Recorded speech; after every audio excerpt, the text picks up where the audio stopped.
ಅದ್ಯಾಕೋ ಗೊತ್ತಿಲ್ಲ, smart city ಆಗೋದಿಕ್ಕೆ ಹೊರಟಿರುವಂತಹ Mangaluru ನಗರ ಮತ್ತೆ ಮತ್ತೆ ಸಮಸ್ಯೆಗಳ ಗೂಡಾಗಿ ಪರಿಣಮಿಸ್ತಾ ಇದೆ. ಇದಕ್ಕೆ ನಿದರ್ಶನ ಅನ್ನುವ ಹಾಗೆ ಮಂಗಳೂರು ಏರ್ಪೋರ್ಟ್ ರೋಡ್ನ ಕೊಂಚಾಡಿ ಬಳಿ ಖಾಸಗಿ ವಸತಿ ಸಮುಚ್ಚಯದಿಂದ ಮಲ ಸಹಿತ ತ್ಯಾಜ್ಯಯುಕ್ತ ಕೊಳಚೆ ನೀರು ರಸ್ತೆಯಲ್ಲೇ ಹರಿತಾ ಇದೆ. ಇದರಿಂದಾಗಿ ಜನರು ಪ್ರತಿನಿತ್ಯ ಸಮಸ್ಯೆಯನ್ನು ಅನುಭವಿಸುವಂತಾಗಿದೆ. ಅಷ್ಟಕ್ಕೂ ಏನಿದು ಸಮಸ್ಯೆ, ಇದಕ್ಕೆ ಕಾರಣ ಏನು, ಡೀಟೇಲ್ಸ್ ಬರ್ತಾ ಇದೆ ನೋಡಿ.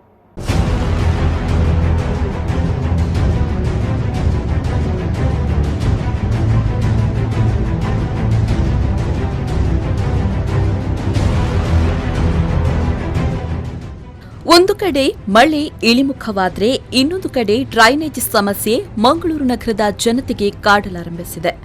ಮಂಗಳೂರು ವಿಮಾನ ನಿಲ್ದಾಣ ಸಂಪರ್ಕ ರಸ್ತೆಯ ಕೊಂಚಾಡಿ ಶ್ರೀರಾಮಾಶ್ರಮ ಶಾಲೆಯ ಬಳಿ ಇರುವ ಖಾಸಗಿ ವಸತಿ ಸಮುಚ್ಚಯದಿಂದ ಮಲ ಮತ್ತಿತರೆ ತ್ಯಾಜ್ಯಯುಕ್ತ ಕೊಳಚೆ ನೀರು ರಸ್ತೆಯಲ್ಲಿ ಹರಿತಾ ಇದ್ದು, ಅದರ ಅಡಿಭಾಗದಲ್ಲಿ ಅಳವಡಿಸಿರುವ ಕುಡಿಯುವ ನೀರಿನ ಪೈಪ್ನಲ್ಲಿ ಸೋರಿಕೆ ಇದ್ದು ಚರಂಡಿ ನೀರು ಕುಡಿಯುವ ನೀರಿಗೆ ಸೇರ್ತಾ ಇದೆ. ಇದರಿಂದಾಗಿ ಇಲ್ಲಿನ ಜನತೆ ನಿತ್ಯ ಸಂಕಷ್ಟವನ್ನ ಅನುಭವಿಸುವಂತಾಗಿದೆ.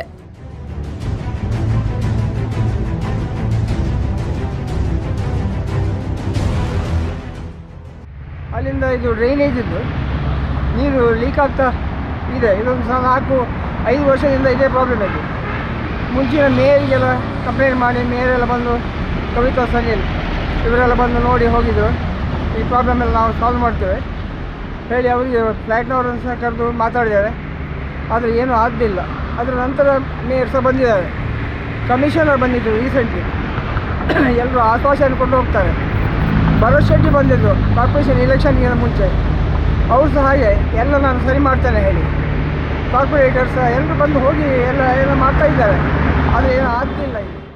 ಕಳೆದ ಹಲವಾರು ದಿನಗಳಿಂದ ಈ ಸಮಸ್ಯೆ ಇದ್ದು, ಈ ಬಗ್ಗೆ ಸಂಬಂಧಪಟ್ಟ ಜನಪ್ರತಿನಿಧಿಗಳಿಗೆ ಅಧಿಕಾರಿಗಳಿಗೆ ತಿಳಿಸಿದ್ರೂ ಕೇವಲ ಭರವಸೆ ಮಾತ್ರ ನೀಡುತ್ತಾರೆ.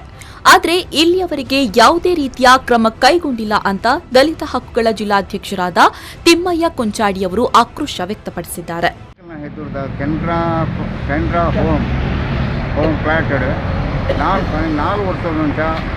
ಡ್ರೈನೇಜ್ ನೀರು ಬರೋದಿಲ್ಲ ರಸ್ತೆ ಐದು ಅಡಿಗೆ ಎಂಗೆ ಪರ್ಪಿನ ನೀರು ಆ ಪರ್ಪಿನ ನೀರು ಹೊಟ್ಟೆ ಅಂಡ ಎಂಗೆ ಡ್ರೈನೇಜ್ ನೀರು 4 ವರ್ಷ ಉಂಟ ಬರೋದಿಲ್ಲ.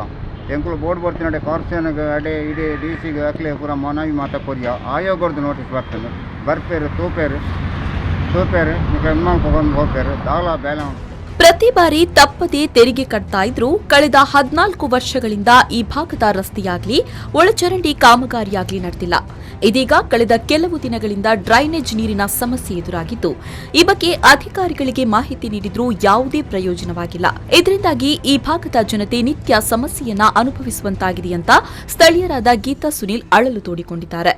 ನಮಗೆ 14 ವರ್ಷದಿಂದ ರಸ್ತೆ ನಾವು ಕೇಳ್ತಾ ಇದ್ದೇವೆ, ಫೆಸಿಲಿಟಿ ಟ್ಯಾಕ್ಸ್ ಮಾತ್ರ ಕಟ್ಟೋದು, ಯಾವುದೇ ಫೆಸಿಲಿಟಿ ರಸ್ತೆ ಆಗಲಿ ಒಳಚರಂಡಿ ಆಗಲಿ ಯಾವುದೇ ಫೆಸಿಲಿಟಿಗಳು ನಮಗಿಲ್ಲ.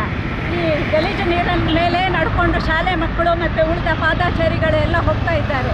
ಇದನ್ನು ಸಂಬಂಧಪಟ್ಟ ಅಧಿಕಾರಿಗಳ ಗಮನಕ್ಕೆ ತಂದರೂ ಸಹ ಯಾರೂ ಅದಕ್ಕೆ ಸರಿಯಾದ ಸ್ಪಂದನೆ ನೀಡ್ತಾ ಇಲ್ಲ. MLA ಅವರಿಗೂ ಹೇಳಿ ಆಯಿತು, ಎಲ್ಲ ವಿಧದಲ್ಲಿಯೂ ನಾವು ಪ್ರಯತ್ನ ಮಾಡಿದ್ದೇವೆ. ಇನ್ನು ನಿಮ್ಮ ವಾಹಿನಿಯ ಮೂಲಕ ಒಂದು ಕಳಕಳಿಯ ವಿನಂತಿ. ಒಟ್ಟಿನಲ್ಲಿ ಸ್ಮಾರ್ಟ್ ಸಿಟಿಯಾಗಲು ಹೊರಟಿರೋ ಮಂಗಳೂರು ನಗರ ಇದೀಗ ಸಮಸ್ಯೆಗಳ ಆಗ್ರವಾಗಿದ್ದು, ಈ ಬಗ್ಗೆ ಪಾಲಿಕೆಯ ಅಧಿಕಾರಿಗಳು ಮೌನ ವಹಿಸಿದ್ದು ಸಾರ್ವಜನಿಕರ ಆಕ್ರೋಶಕ್ಕೆ ಕಾರಣವಾಗಿದೆ. ಇನ್ನಾದರೂ ಈ ಸಮಸ್ಯೆಗೆ ಮುಕ್ತಿ ಸಿಗುತ್ತಾ ಅನ್ನೋದನ್ನ ಕಾದ್ ನೋಡಬೇಕಾಗಿದೆ. Nagaraj, V4 News 24/7 Mangaluru.